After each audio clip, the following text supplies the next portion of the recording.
اعوذ باللہ من الشیطان الرجیم بسم اللہ الرحمن الرحیم۔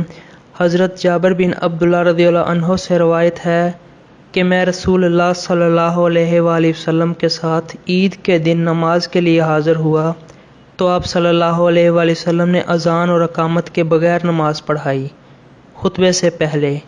پھر حضرت بلال رضی اللہ عنہ پر ٹیک لگائے ہوئے کھڑے ہو گئے، اللہ پر تقوی کا حکم دیا اور اس کی اطاعت کی ترغیب دی اور لوگوں کو واعظ و نصیحت کی، پھر عورتوں کے پاس جا کر ان کو واعظ و نصیحت کی اور فرمایا کہ صدقہ کرو کیونکہ تم میں سے اکثر جہنم کا ایندھن ہیں۔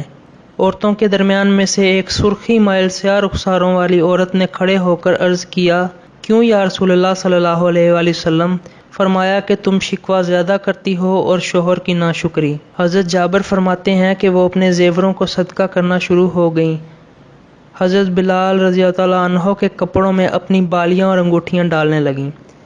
صحیح مسلم حدیث نمبر 1946۔ مزید ویڈیوز کے لیے ہمارے چینل کو سبسکرائب کر لیں۔ شکریہ۔